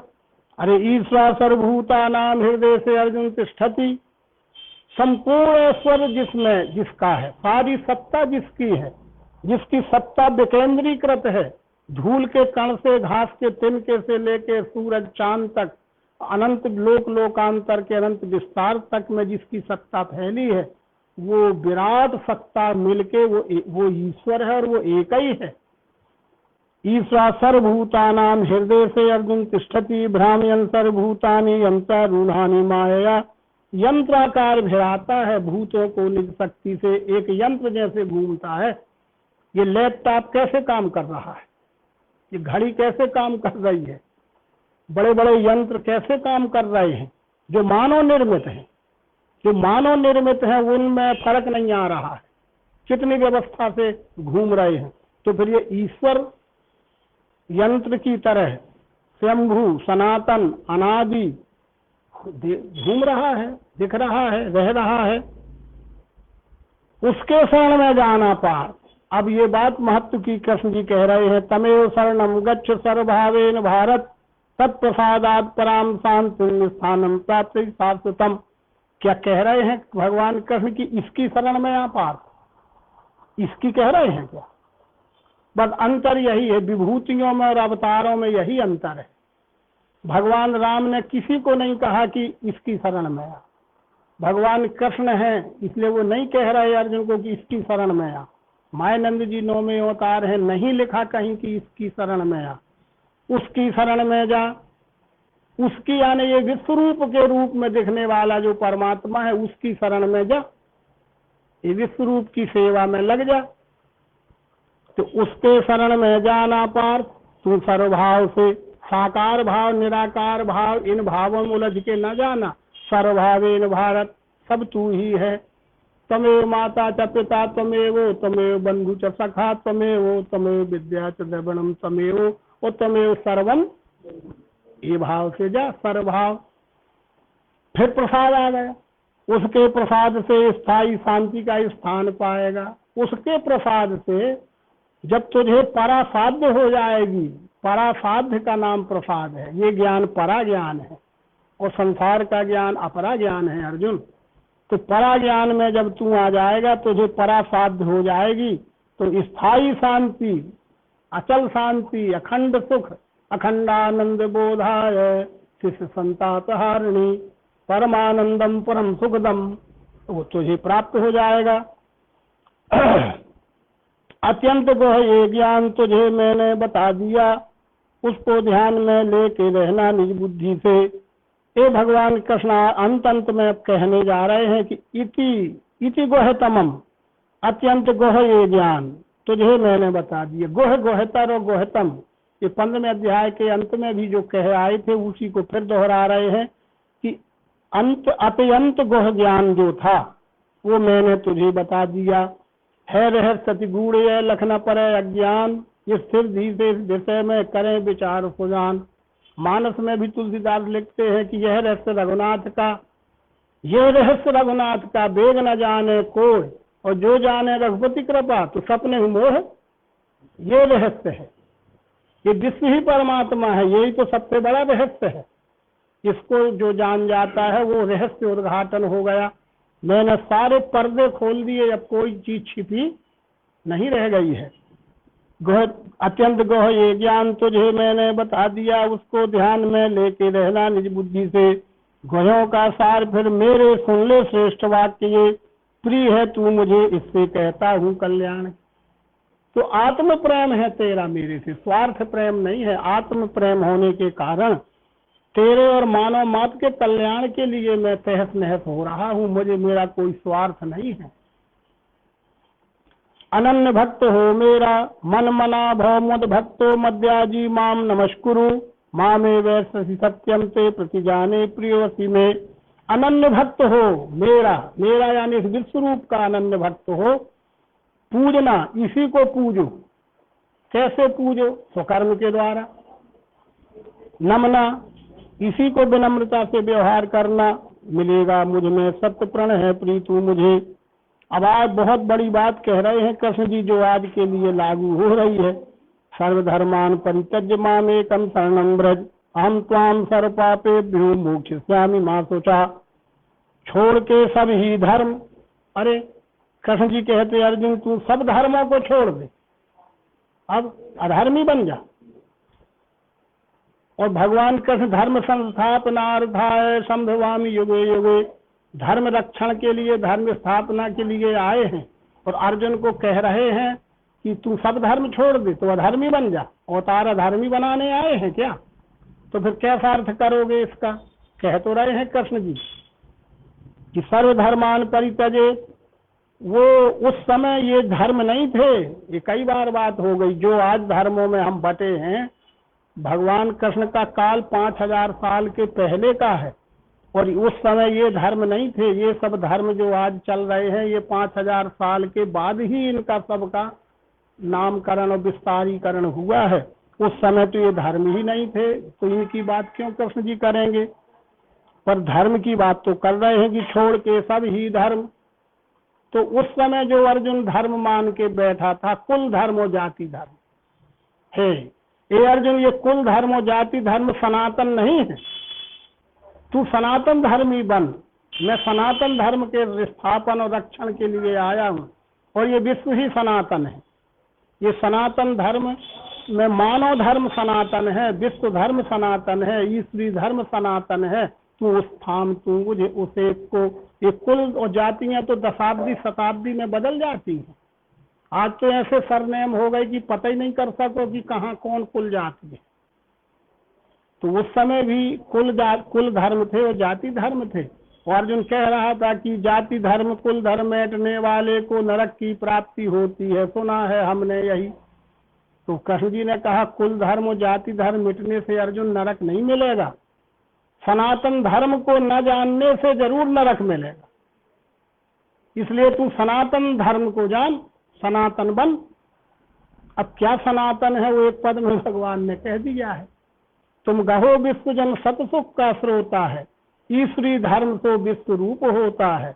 उसमें नहीं ईसा जैन हिंदू इस्लामी, नहीं दर्शन मत पद संप्रदाय परिणामी, नहीं बड़ा न छोटा ग्रही भेक व स्वामी, नहीं मंत्र तंत्र यंत्रादिक व सतनामी। जो सब नामों का अहंकार धोता है, ईश्वरी धर्म तो विश्व रूप होता है। सब धर्मों ने कही एक ही बानी, नरदेह मात्र है अचल प्रेम की खानी। जहाँ अचल प्रेम नहीं रहता सो अज्ञानी, वो क्षर गति का निज बीज आप बोता है। अस्थि में भांति प्री प्रकट किया सो माया, मानी है निर्गुण सगुण भाव है गाया। सो वेद बाइबल कुरान, पुराण है कहलाया। देखना इन्हें, फंसना नहीं इसमें। ये शब्द जाल के फांसी का श्रोता है, ये फांसी के फंदे हैं। तो ये सारे फंदों से निकल जा और ये विश्व को ईश्वर जान ले और इसी के सेवा में स्वकर्म द्वारा लग जा, बाकी सारा मल मच्छर जाएगा।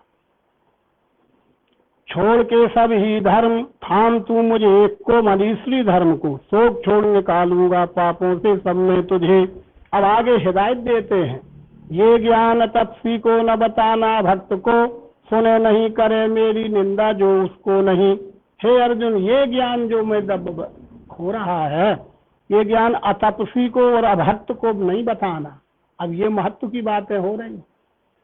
कुछ लोग आज भी ऐसा कहते हैं कि आप लोग जो ये विज्ञानशाला का सिद्धांत बतलाते हैं, बात तो सही है, पर हम लोगों को बताया करो, हम लोगों को बताया करो। अरे आप चाहे जहाँ चाहे जिससे देखो इनको इनको इनको, चाहे जिसको बताए पड़े हो। तो वो बात की बात कृष्ण जी भी कहते हैं, पर उसका अर्थ कुछ और है और कृष्ण जी का अर्थ कुछ और है। कृष्ण जी कहते हैं ये ज्ञान अतपसी को न बताना भक्त को, पर अभक्त की और अतपसी की पहचान का है। हम कैसे जाने कि ये अभक्त है और अतपसी है? तो उसकी पहचान कृष्ण जी ने बता दी। सुने नहीं करे मेरी निंदा जो उसको नहीं। जिसमें सुनने की श्रद्धा हो वो कोई भी हो, सबको बता, वो सब भक्त हैं और सब तपसी हैं, और सुनने को भी तैयार नहीं है। और सुनने की कहो तो कहते यार हमारे पीछे पड़े रहते हैं, हम इनकी बातें सुनना नहीं चाहते और हमारे पीछे पड़े रहते हैं। तो वो अभक्त है। पहचान हो गई कि वो कह ही रहा है। जैसे दुर्योधन कह रहा था कि सुई की नुक ना देंगे, तो उसका अहंकार यहाँ तक ठस के भरा था। तो कृष्ण जी ने ये विश्व रूप दर्शन का उपदेश महाभारत के अंदर है कि उसको भी किया था। दुर्योधन को यही विश्व रूप दर्शन कराया था जो अर्जुन को युद्ध क्षेत्र में कराया।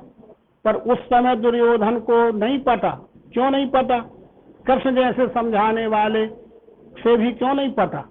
तो कृष्ण जी ही उत्तर देते हैं कि कृष्ण जी क्या करें, नहीं पता। तो इसलिए नहीं पता कि वो ठस के अहंकार में इतना भरा था कि सुई की नुक बराबर मेरा ज्ञान घुसने को जगह नहीं थी, क्योंकि उसका मुंह बोल रहा था सुई की नुक बराबर न मिलेगा। अगर मेरा ज्ञान उसके अंदर सुई की नुक बराबर प्रवेश कर जाता तो उसके मुंह से ऐसे शब्द नहीं निकलते। इसलिए अर्जुन, जो सुनने की भी श्रद्धा जिसको ना हो वो अनधिकारी खुद साबित हो गया। करे मेरी निंदा, निंदा और करता है कि हमारे पीछे पड़े हैं, हम नहीं सुनना चाहते, निंदा और करता है, उसको नहीं। गोह का गोह ये ज्ञान जो मेरे भक्त से कहे, वो मेरे श्रेष्ठ भक्ति से मुझ में मिल जाएगा। उससे सर मनुष्यों में मेरा प्रिय करता नहीं, और कोई नहीं मेरे प्रेम का उस दिन यहाँ। ये कृष्ण जी कहते हैं कि अर्जुन, ये गोह का गोह, गुप्त का भी गुप्त रहस्य जो मैंने तुझसे कहा है कि मेरे भक्त से यानी विश्व रूप का दर्शन की इच्छावान से कहना है, जिसमें श्रद्धा होगी वो मेरे श्रेष्ठ भक्ति से मुझ में मिल जाएगा। उससे सर मनुष्यों में मेरा प्रिय करता नहीं। सम्मम प्रिय सम्मम उपजाए, तेहि में अधिक मनुज मुहि भाई। तेन महाद्विज द्विजमा सुतधारी, तेन काम निगम नीतम सारी। ये सब वर्गीकरण रामायण में भी आया है। अंत में रामायण में भक्त को महत्व दिया गया, अनन्य भक्त को महत्व दिया गया है। वही भगवान कृष्ण भी अनन्य भक्त को महत्व देते हैं। ऐसे मनुष्य का ऐसे उससे सर मनुष्यों में मेरा प्रिय करता नहीं, और कोई नहीं मेरे प्रेम का उस दिन यहाँ। अर्जुन, वो मेरा प्रेमी है, मेरा वो प्रेमी है जो मेरे ज्ञान में को धारण करता है, जो मेरे ज्ञान में चलता है और धारण करके और चल के लोगों तक पहुंच के मेरा ज्ञान बांटता है। खुद धारण करता है, खुद चलता भी है उस ज्ञान में, और खुद मेहनत करके शरीर का कष्ट सह के भी लोगों तक पहुंच के खुद बांटता भी है लोगों तक मेरा ज्ञान। उस जैसा प्रिय करता नहीं, उसे मैं प्रिय हूं, वो मुझे प्रिय है।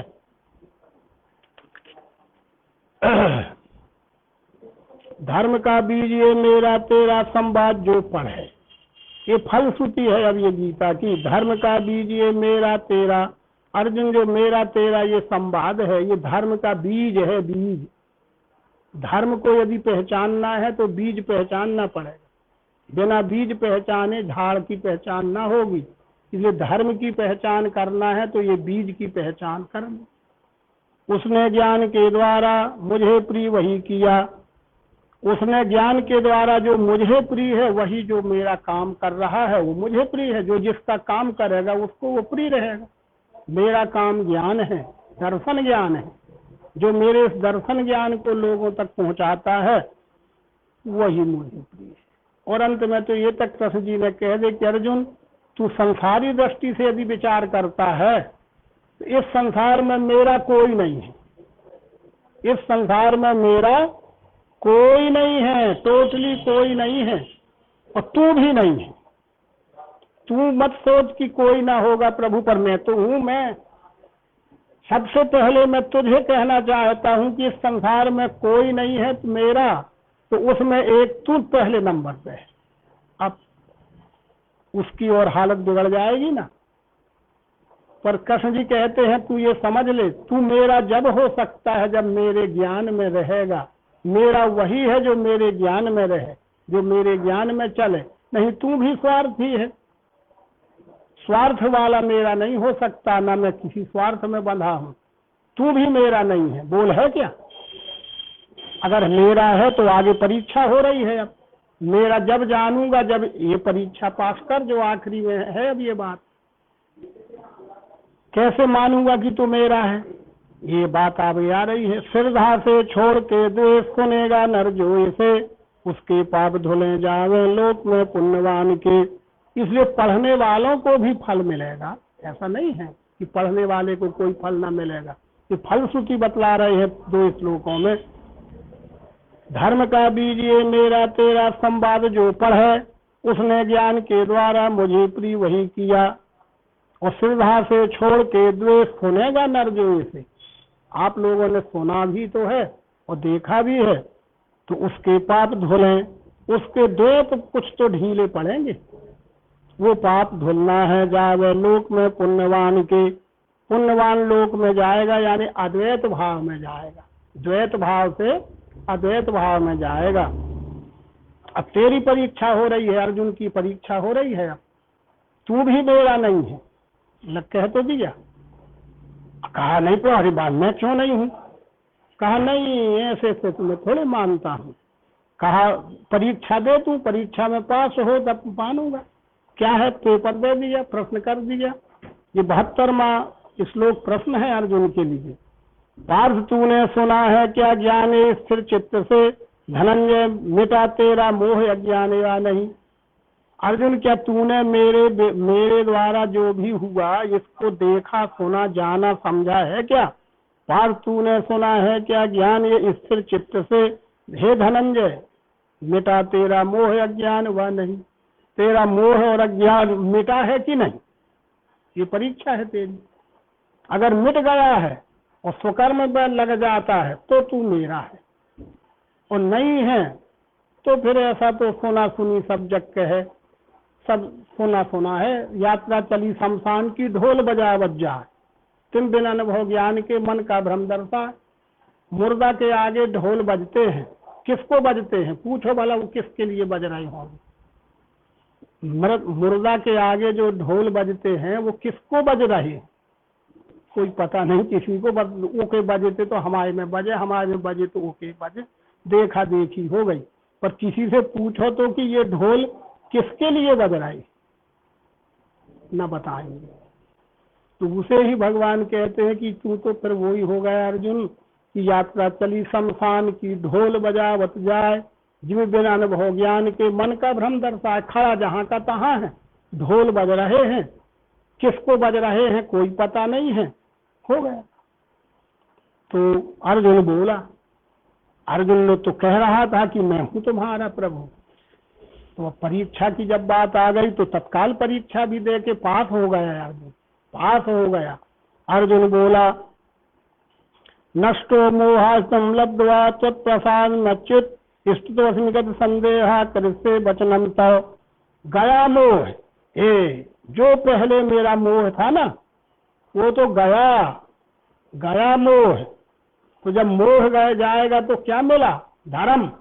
अब मिला धर्म मेरे को। अब जाना कि धर्म क्या है, क्योंकि मोह गए बिन राम पद होय न दृढ़ अनुराग।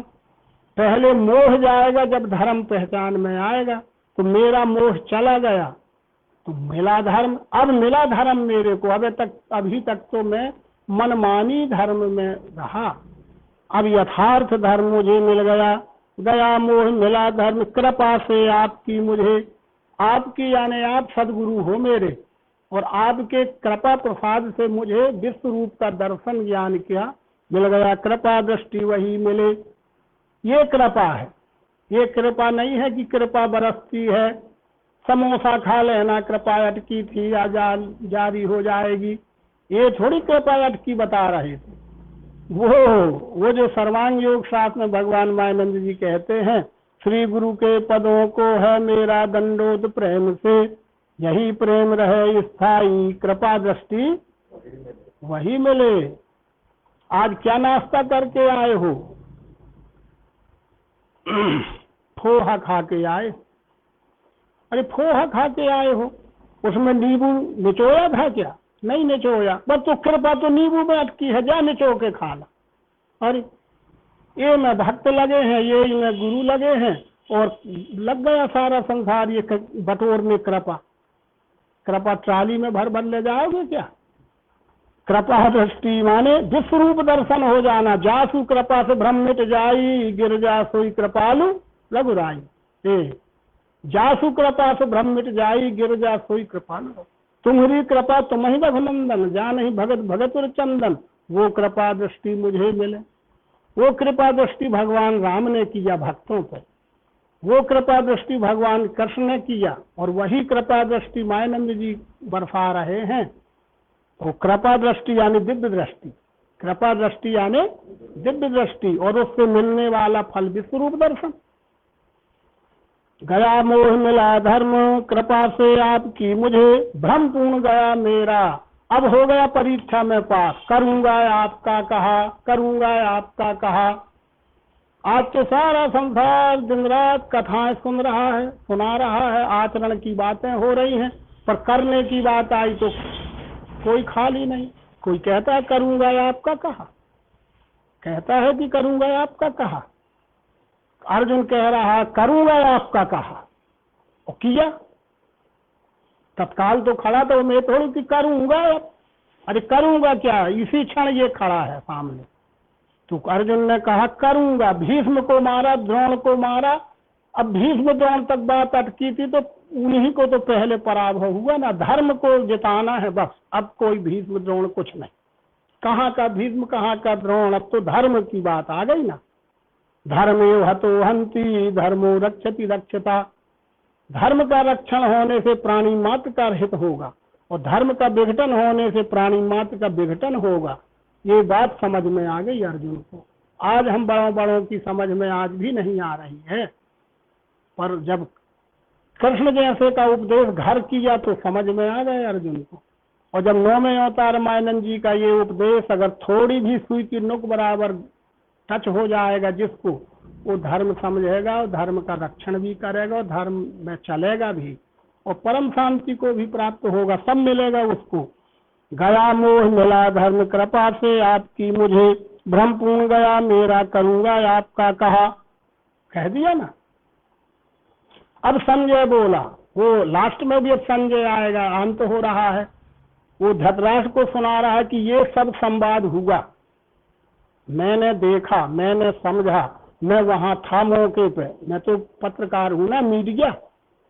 संजय मीडिया प्रभारी है, बहुत बड़ा मीडिया है। आज भर मीडिया नहीं लगा, हमेशा रहते रहे हैं, स्वरूप भिन्न भिन्न रहे हैं। आज इलेक्ट्रॉनिक मीडिया है, प्रिंट मीडिया है, और दुनिया मीडिया है, लेकिन उस समय भी मीडिया है तो पत्रवाहक है, रणवीरवाहक दूत है। तो संजय कहते हैं इत्यहं वासुदेवस्य पार्थस्य च महात्मनः संवादिमं श्रोतम अद्भुतम रोमहर्षणम। ये वासु वो पत्रकार खुद ही प्रभावित हो गए।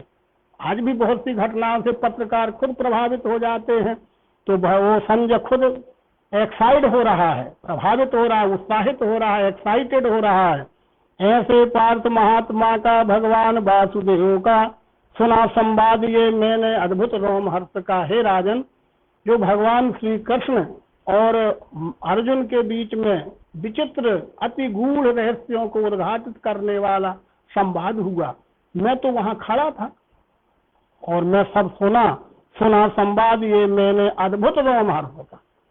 मैं भी एक्साइड हो रहा हूँ, मैं भी प्रफुल्लित हो रहा हूँ, मेरा शरीर कांप भी रहा है, उत्साहित भी हो रहा है।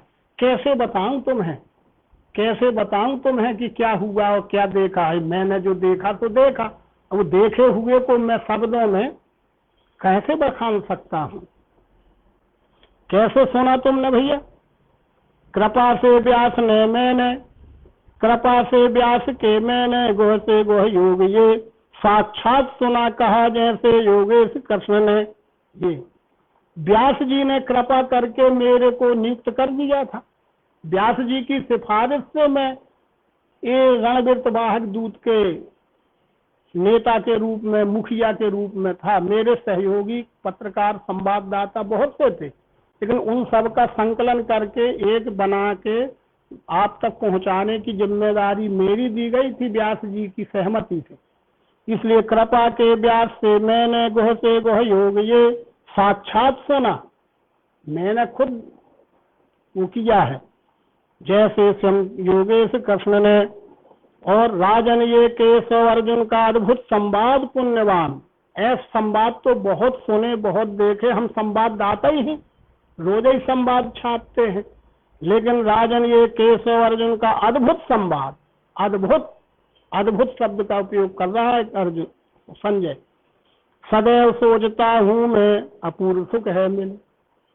मेरा पत्रकारिता सफल हो गई, मेरा जन्म सफल हो गया। अर्जुन को तो समझाते रहे, पर मैं धन्यवाद हो गया, मेरा कृतकृत्य हो गया। मैं सदैव सोचता हूं मैं अपूर्व सुख है मिले। वो विश्वरूप हरि का वो लाने से ध्यान में सदा। अब ये विश्वरूप संजय भी कह रहा है, जो अर्जुन को विश्वरूप दर्शन ज्ञान कराया गया वो तो मैं भी सुन रहा था, देख भी रहा था, सुन भी रहा था। अपने पिंड से ब्रह्मांड तक हाथ घुमा घुमा के लक्ष्य करा रहे थे जो, वो मैं भी देख रहा था, मैं समझ रहा था। वो विश्वरूप हरि का ध्यान में लाने से सदा अति आनंद होता है राजा। आश्चर्य से मुझे आश्चर्य अभी भी हो रहा है, मैं एक्साइटेड हो रहा हूँ, मैं शब्दों में नहीं बखान सकता। ऐसी बातें तो रामायण में भी लिखी हैं। जब पार्वती का पूजन करने सीता जी गई थी, उसके पहले कुछ सखियां पुष्प वाटिका में गई थी, राम को देख लिया था, और सीता जी के जाने के पहले राम वो बता रही थी समाचार। सीता जी बार बार पूछती थी कि बताओ तो क्या देख के आए, कैसे देख के आए। वो गिरा नैन बिनवाणी, वो कहते अब हम क्या देख के आए, कैसे बताएं, हमसे बताते ही नहीं बन रहा है। शब्दों में हम बता ही नहीं सकते कि वो कैसे हैं जो हम देख के आए। ये अद्भुत बात, अद्भुत रोमहर्ष का, यानी आदमी जब अति प्रसन्न हो जाता है तो उसके शब्द भी नहीं निकलते। विश्वरूप हरि का वो ध्यान में। आखिरी श्लोक में जो धृतराष्ट्र ने पूछा था कि अर्जुन ये तो संजय ये बता कि जीत हार किसकी होगी, जीत हार किसकी होगी। तो वो उसी दिन अभी महाभारत का प्रारंभ हुआ था, 10वें दिन भीष्म का पराभव हुआ था, तब संजय आया है, भीष्म का पराभव हुआ है, पर संजय ने उसी दिन अपनी घोषणा कर दी, जहाँ योगे श्री कृष्ण जहाँ पार धनुर्धर, लक्ष्मी विजय ऐश्वर्य अचल नीति वहाँ रहे। हे राजन, जहाँ भगवान कृष्ण हैं और जहाँ अर्जुन हैं, दिन जो भी लगे, समय जो भी लगे, अभी तो शुरू हुआ है, आज पराभव हुआ है भीष्म का, अभी तो द्रोण है, कर्ण है, शल्य है, कितने बड़े बड़े महारथियों से होना है। पर ये बात निश्चित है कि जहाँ श्री कृष्ण है और जहाँ अर्जुन है, वहीं लक्ष्मी विजय ऐश्वर्य सब रहेगा। इसका मतलब कुछ लोग ऐसा आज समझाने लगे और समझने लगे कि जहाँ कृष्ण है जहाँ अर्जुन है, तो एक वो चित्र आता है, सीनरी आती है, रथ बना रहता है, दोनों तरफ की सेनाएं के पुतले दिखते हैं, बीच में रथ खड़ा रहता है, अर्जुन बैठे हैं, कृष्ण बैठे हैं। तो कहा, लिखा है गीता में कि जहाँ कृष्ण है जहाँ अर्जुन है, वहीं लक्ष्मी विजय ऐश्वर्य नीति रहती है। तो अपने अपने घर में ऐसे लगे हैं, फोटो सीनरी लगी है। ये मतलब नहीं था गीता का। जहाँ श्री कृष्ण है माने फोटो में, फोटो वाले नहीं, चित्र वाले नहीं। अरे जब विश्वरूप कृष्ण है, ये कृष्ण ने दिखा दिया, तो अब ये विश्वरूप ही कृष्ण है। जहाँ ऐसा आत्मनिश्चय के प्रतीक है कृष्ण आत्मनिश्चय के प्रतीक है, और अर्जुन पुरुषार्थ का प्रतीक है। जहाँ आत्मनिश्चय भी है और पुरुषार्थ भी है, फोटो लगने से ना हो जाएगा। जहाँ कृष्ण के ज्ञान का अंतःकरण में धारण हो गया हो और आत्मनिश्चय हो गया हो और पुरुषार्थ भी हो, आलसी लोग क्या करेंगे, निकम्मे लोग क्या करेंगे। वहां लक्ष्मी विजयेश्वर कीर्ति नहीं रहेगी चित्र लगाने से अर्जुन। संजय कहता है राजन यत्र योगेश्वर कृष्ण, जहाँ भगवान श्री कृष्ण का ज्ञान है वहीं श्री कृष्ण है, जहाँ पुरुषार्थ है वहीं अर्जुन है, पुरुषार्थ ही अर्जुन है और अखंड आत्मनिश्चय ही भगवान श्री कृष्ण है। जहाँ आत्मनिश्चय युक्त पुरुषार्थ है वहाँ लक्ष्मी क्यों न रहेगी, वहाँ विजय नीति